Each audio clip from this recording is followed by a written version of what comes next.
Assalamualaikum warahmatullahi wabarakatuh. Perkenalkan, nama saya Walisa Fazira dengan NIM 11112404169 dari kelas 3C. Di sini saya akan menjelaskan resum dalam mata kuliah Hukum Internasional pada tanggal 2 Oktober 2025 yang dilakukan melalui Zoom pertemuan 6. Pada pertemuan ini membahas mengenai sumber hukum internasional. Nah, menurut Mokhtar Kusumaatmadja, sumber hukum adalah jawaban atas pertanyaan di mana kita dapat menemukan hukum. Dalam konteks hukum internasional dapat berasal dari praktik negara, praktik organisasi internasional, praktik entitas lain negara, dan tulisan para pakar hukum internasional. Nah, sumber hukum internasional juga terbagi menjadi dua, yaitu sumber material di mana bahan-bahan aktual seperti faktor sosial, politik, kebutuhan masyarakat global, dan kebiasaan negara, dan sumber formal.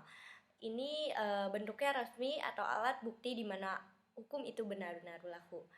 Nah, menurut pasal 38 ayat 1 ICJ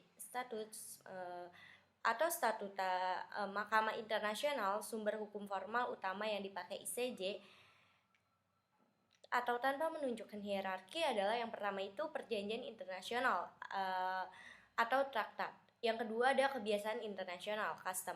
Yang ketiga prinsip hukum umum. Yang keempat keputusan pengadilan dan ajaran sarjana terkemuka sebagai sumber tambahan atau pelengkap.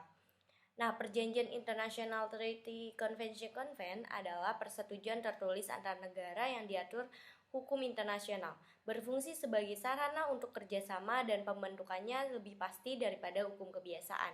Perjanjian dapat bersifat bilateral, multilateral, regional, maupun universal. Nah, pada pertemuan ini juga membahas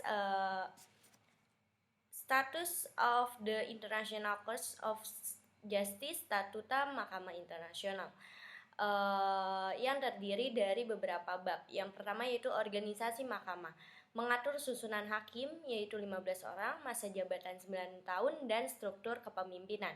Yang kedua ada kompetensi mahkamah, menjelaskan yurisdiksi ICJ yang hanya terbuka bagi negara, meliputi sengketa yang diserahkan kepadanya, special agreement atau yurisdiksi wajib, compulsory jurisdiction yang diterima negara.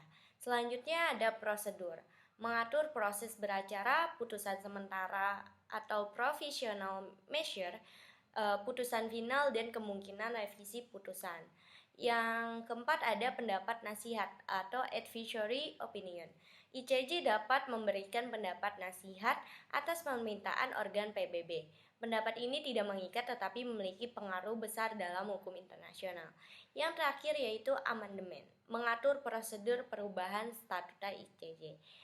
Segitu aja yang bisa saya sampaikan pada resum pertemuan ke-6 yang dilakukan melalui Zoom. Kurang lebihnya mohon maaf. Wassalamualaikum warahmatullahi wabarakatuh.